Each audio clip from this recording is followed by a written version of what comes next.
Hello, I am Tyra Omelade, and I love helping women align with their life purpose using ancient wisdom so that they confidently and courageously live the amazing lives they know they deserve. And one of the things that I wanted to do for Black History Month is to just talk a little bit about the importance of embracing uh, spirituality that is based in African culture. When I say African, I don't necessarily mean just Africa. It could be the diaspora also. And so I want to just take this time to honor these traditions because for so many of us, especially those of us of African descent, they have been a path back to connecting with a part of ourselves that has been lost, a part of ourselves that stems from a wounding that happened because of the transatlantic slave trade. And so many people want to be a part of Black religions and or African religions, Afrocentric religions, because they don't all come from Africa. Some are connected to Africa, but they evolved over here. And I was about to say these United States in the diaspora, because, we were no longer in Africa. But so many people want to be a part of, um, say, for instance, Ifa, the Orisha tradition. It's very, very popular. And it's so profound and popular because when we look at people in Brazil, Cuba, and places like Puerto Rico, where's the other one? Lukumi, Santeria, in Brazil. Okay, that developed what looks like Ifa, the Orisha tradition. It is based on it, but it's that they have evolved and have their own traditions. Oh, Trinidad is another one that has a tradition that is related to this Orisha tradition.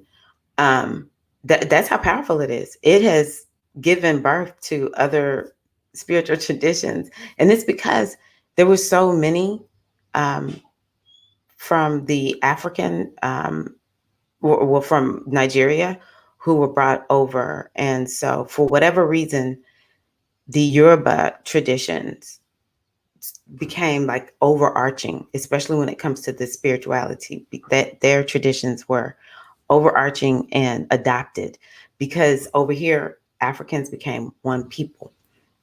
And so yeah, we have that. And so it's a huge draw to it. I would not be surprised if all of us have some ancestor from that tradition. It just draws people, but it's just been able to survive even in different forms. And so as a result, um, we, it's what is easily accessible, though it wasn't always easily accessible. It is, but I do honor and give, mad respect to those who embraced these traditions and kept them going, especially here in the diaspora. Um, and then there is, there's the Akan tradition. I don't know much of anything about the Akan tradition. I do have a friend who's an initiated priestess into that tradition. There is the Akan tradition, and there's also voodoo out of Haiti, which I feel is so maligned, like ridiculously maligned.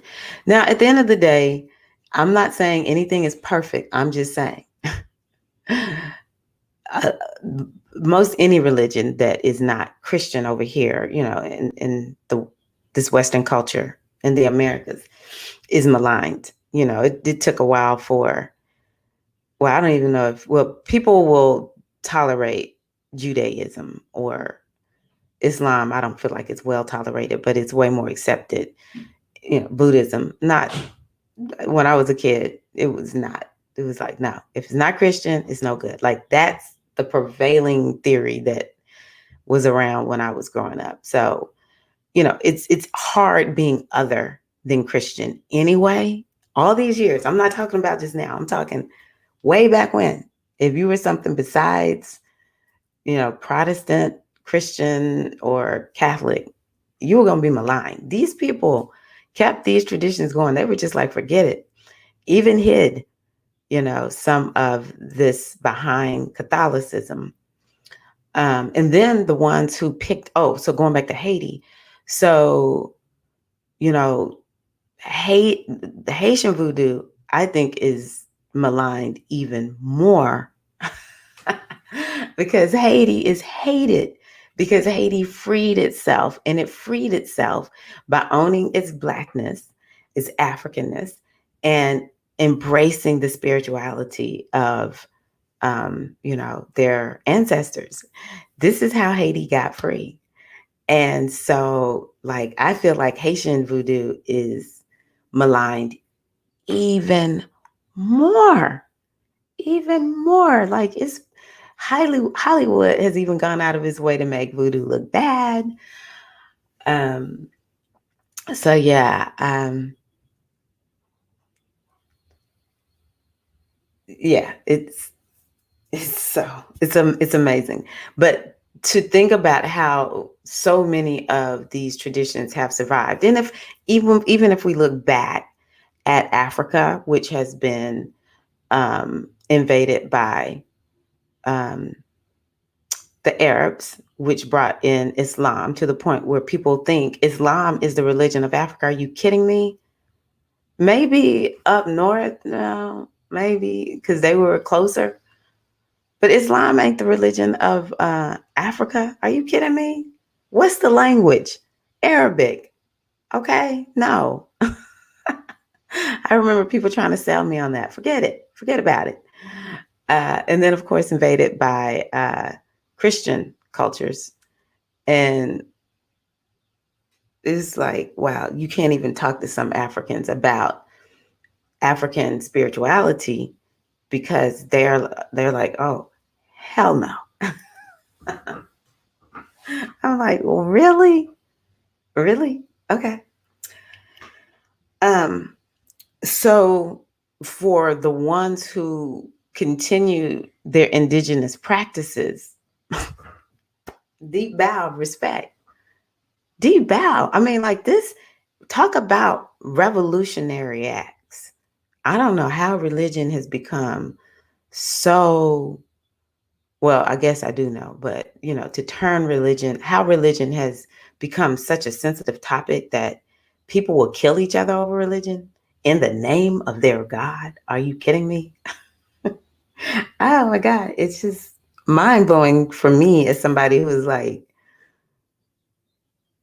I don't really care about being a part of one religion. It's about enlightenment or whatever. So, yeah, it's on a level of insanity. Um, but yeah, it's a revolutionary act that so many people kept the indigenous spiritual traditions going.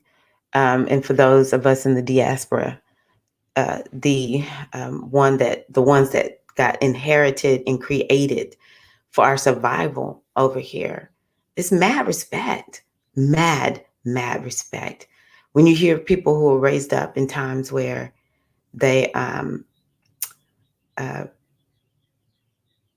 about parents who were different, it's incredible to hear that people would take that posture, that position of, nope, I'm not going to be part of any religion unless I choose to, or they're just born and they're just different spiritually and they just refuse to conform.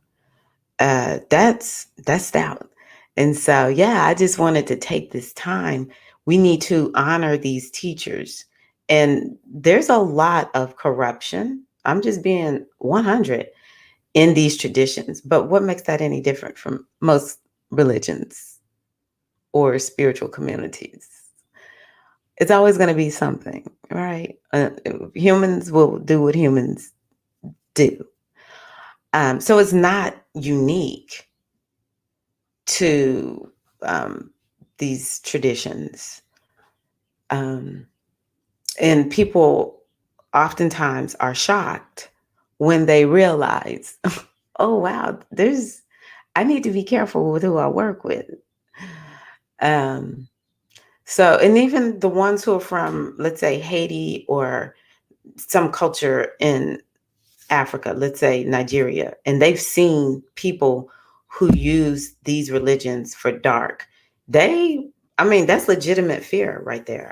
I don't knock them for that. But we can't take the baby and throw it out with the bathwater, right? So I just wanted to take this time during Black History Month to honor a part of our culture that typically no one talks about. Um, because let me tell you, folks are looking for Black spirituality, whatever that looks like. I just want to honor also Ra'un Nefer Amen. I don't actually consider the Metu Neter tradition. Maybe I haven't read it enough or studied it enough, but it's, to me, African American. That's an African American tradition. One of the ways I describe African Americans, I think it's those of us Afros in the diaspora, is we are very jambalaya. Not jambalaya, gumbo. I describe us as gumbo people because we had to just take what we had, put it into a pot, and baby, we could make some magical food. All right, let's give it up for New Orleans. And so that's what the Metu Neter is. It draws on multiple traditions with Egyptian or Kemetic mindsets and spirituality being the center of what he's talking about. Y'all have seen me honor my godparents, Oshanike and Kolioso. Like, they were doing stuff. Let me see it. Oshanike is 60 something. Kolioso, when he died, was right at 70, and he died in 2020. I mean, these are young people, but they were very revolutionary because they were doing spiritual stuff that most Black people wouldn't even dream of doing, so it's not like it even goes that far back. Louisa Tish is another one who I want to honor. Like, a lot of us would not have awakened up, especially the sisters. We would not have awakened if it wasn't for Louisa Tish. And we could go even further back. Baba Ifa Karaday. These are all contemporaries. Like, they are all alive. And there's probably more I could touch on who have, moved on into ancestral world. But at the end of the day, the main thing that we need to take away is that this is a part of restoring ourselves as Afro people. And I don't feel that everybody is called to practice these traditions, but to honor them as how, like, wow, this is how a lot of our culture has been maintained. I do want to honor Jamaica, like the music that has come from Jamaica. And I've never been a part of the Rastafarian culture, but I do perceive the Rastafarian culture as a lifeline because, of course, it extends back to Ethiopia. And dreadlocks are such a statement, even though I know in that particular tradition, the dreadlocks mean one thing to those of us who wear dreadlocks, me included, when I had them. It was such an expression of me stepping into owning my Afro hair, and embracing that part of my identity. So yeah. I just wanted to get on and honor the spiritual traditions from Africa in the Afro diaspora, because it's not talked about a lot. And if we did not have them, a lot of us would be walking highly disempowered. Because let me tell you, I study whatever I need to study to survive. I do not limit myself. And what I can tell you is I would be wounded if every time if I did not have a space that had Afro images. So much of this is whitewashed to the point where, Think about the Egyptian rulers. Look European. That's just not true. Like, but if we didn't have the ones who were preserving these traditions, so that, yeah, I'll go over and I'm going to meditate in the Buddhist spaces. I'm going to go do my yoga and I'm going to balance my chakras. All right. I'm going to be over here doing metaphysics. I'm going to be doing all of that. But at the end of the day, I stand on the shoulders of the Afro traditions. And I even make the connections because the Afros and the Indians and the who else? The Buddhists, all of them, they basically teaching the same thing. They do have their specialties and all that kind of good stuff. But yeah, it's like we have to have this spirituality. And this was one of the things that made me say, I've got to go ask some questions. I got to go find out the truth. What religion did my ancestors have before they were enslaved? I remember asking that question and people would say, who cares? I see now why it's so important. When I show up and they're talking about the goddess and it's no Black goddesses, we need this to understand we all got a place at the table.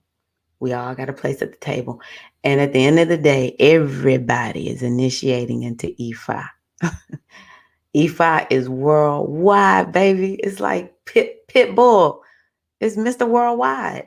Ifa is everywhere. Everybody is a part of Ifa because it is the truth. It is healing. And baby, we all come from Africa. So, hey. So yeah, we honor the traditions, the teachers, the keepers of these traditions who've been able to hold them until the rest of us have been able to come and pick them up and begin to make some sense out of them. So hope that you have enjoyed this. Y'all take care. Thank you for being a part of my community. I appreciate you. Peace.